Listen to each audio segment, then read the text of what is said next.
Hey, hey, hey, welcome to BoomerBust. My name is George Tifft and I'm the host, and I'm really glad you're here, because if you weren't here, I'd be here all by myself. Hey, I want to talk to you today about the power of dreams. My dad was a great man, a great thinker, a great humanitarian. And I remember him telling me, he said, if you don't have a dream, what are you doing here? Life is short, eat your dessert first, all that stuff. But dreams fit right up in there. Dreams give us a purpose and a direction. You dream something and it's like, wow, if I go this way, maybe I'll bump into it. But I think there's a lot more to it than that. My dad, his influence on me his influence on anybody he ever came in contact with was special. He started out as a plumber back in the 1930s, and he built up a really good business. In fact, he put his three siblings through college, but he never went to college himself. But he was a great thinker. He had the greatest mind of any man I think I've ever known. He was a visionary. And he got involved with commercial industrial water treatment back in the 60s, got involved with reverse osmosis deionization, not really trying to be, technical with you or anything. But at that time, he was doing a lot of work with the hospitals. This is when they first started with kidney dialysis. Maybe if you're as old as I am, or maybe even older, you remember when kidney dialysis first came out, the patients were getting infections and dying left and right. And they determined that it was the water that they were cleaning the machines with. So my father got together with this one university hospital and turned around and they started cleaning the machines with this ultra pure water. And lo and behold, the infections cleared up. And now today, there's a kidney dialysis joint on every corner out here. We used to have these family meetings.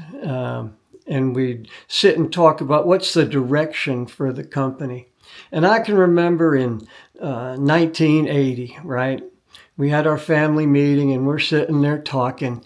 And my dad goes, I think we should bottle this water and sell it. And I remember I looked at him and I said, Dad, come on. Who's going to buy bottled water, right? Yeah, now we know how that turned out. Okay, we didn't, as a company, we didn't do that. But the same process that my dad wanted to use is what now is Aquafina and Dasani. I would be much better looking had we had all that money. His words didn't really make a full impact on my life till much later. Dreams provide focus and keep us from just floating through life. And there's an inherent energy in dreams. And it takes the same amount of energy to dream a little dream as it does to take and dream a big one. If you're going to do it, you might as well go big, because why waste the energy on something, that's not going to really bring you forward, leave an impact in your life. Dreams help you with your goals, because if you really have a dream and you latch onto it, you're going to want to get to there. So, your goal is the plan that you put together to do that. The dream is like the big picture of what you want, while a goal is the path you take to get there. And another way you could phrase that would be, dreams are your why and the goals are your how. And the thing of it is, the bigger the dream, the bigger the result. I think of my music journey. Okay, when I first started making music, my thing was, hey man, I'm going to get in a band and I'll be hot for all the girls. That was what I had in my brain. Not really. When I started to dream bigger in music, all of a sudden bigger opportunities presented themselves. You got a big dream, little dream. Little dream was play locally. Big dream was play nationally. I aimed high and I got the big dream. Isn't that cool? And the thing too is, small dreams, if you run with small dreams, you're limiting your potential. It's got a low upside. You don't really have to press through anything to get anywhere. One of the things about small dreams is they keep you in your comfort zone. Until you get out of your comfort zone, you're never really going to achieve what your potential is.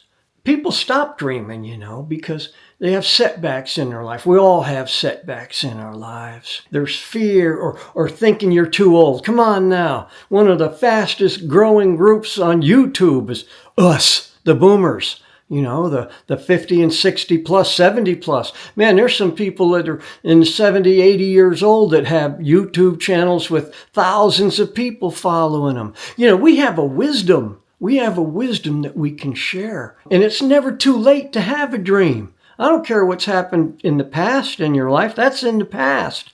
Dream for the future. The first 35 years of my life was toilet. And when I fixed some of the broken parts, all of a sudden, man, I was dreaming outside my body. I was having out-of-body experience kind of dreams. And pursuing a dream isn't about the destination. It's about growing during the journey. And the thing about growing is when you stop growing, you stop living. I got too much to do to stop living. And you got to believe in your dreams. It's crucial that you do that. If you don't, ain't nobody else going to believe in your dreams. So I got a call to action for you today. I want to challenge you to find a dream. Or remind yourself of what your dream was and set on about that path again. Don't sit it out. Don't sit it out. That's foolish. That's a waste of life. Take the leap of faith and see what's possible when you just aim high. Like my dad said, if you don't have a dream, what are you doing here? If you've had a dream that you've been running after and you see parts of it that you want to share, make a comment down below. Let's see if we can encourage other people to set their sights higher and dream. And as always, like, share, subscribe, ring the bell. I love saying that, ring the bell. And so until next time, Boomer out. Peace to you.